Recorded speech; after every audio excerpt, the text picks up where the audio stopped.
after class talk, I like to do this. Every time I finish a class and something happens, I want to like tell the world. So I come to TikTok and I tell the world.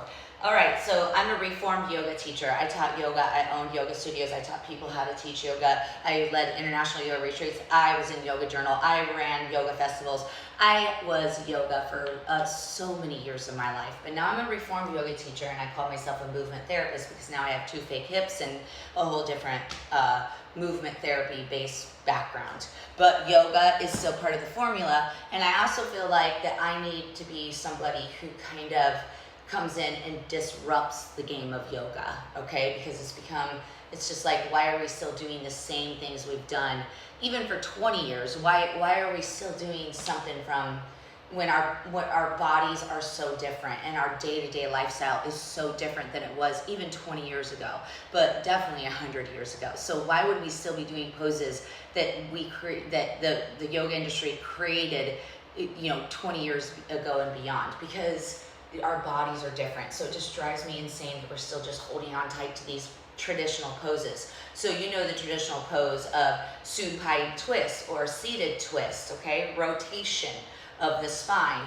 Well, one thing people need to understand, that your rotation, where you need rotation, is in your thoracic spine. But yet in supine twist and seated twist, there's rotation that's happening in the lumbar spine. People are moving their head instead of letting the thoracic spine move their head. So, I can't get into all of this because I'll lose people's attention, but I want to show you the twist that I'm talking about and what changes I would like to be made. So instead of it being here, right, and someone with fake hips and all that kind of stuff, this, and so many people have tight back and the stability of their sacrum is diminished, and this is just to be a very dangerous position. Now I love dangerous positions, but I love dangerous positions when they're done with creative thinking and thinking of a new way to do an old pose, so that people who have back pain, sacral issues, hip issues, don't have to kind of force their way into that type of twist. Also, just getting on the ground for some people, especially when your hips are and your back is so painful, it's really hard to get down on the ground, okay, or even want to get down on the ground and then get back up. So here's my alternative. So I call it a releve rotation.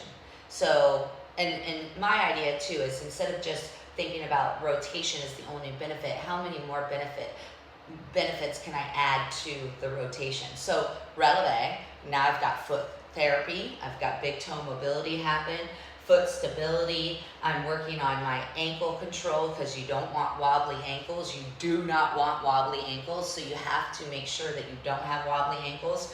That's part 1. And then the balance, working here, and then coming into posture, activating the upper back, lifting the ribs, lengthening the neck, lengthening the line of the spine, okay? And then from here, releve, walking twist. Notice how I did not move my head. We do not move our head in AgeDEFY. We move our thoracic spine. Notice that rotation. Oh my goodness, it feels so much better. Keeping my eyes forward, walking and rotating, and then come back around, center. Just remember, you saw it here first, but I promise you, just as always, people will take this and it will start showing up in their classes, and that's what I'm here for, because I am here to make a difference in the yoga world. And if you want to learn how to make your yoga more therapeutic based and more based off today's body, then come practice with me at AgeDEFY. Or hopefully these movements that you see me do start to spill into your everyday classes. That's my goal. Have a good day.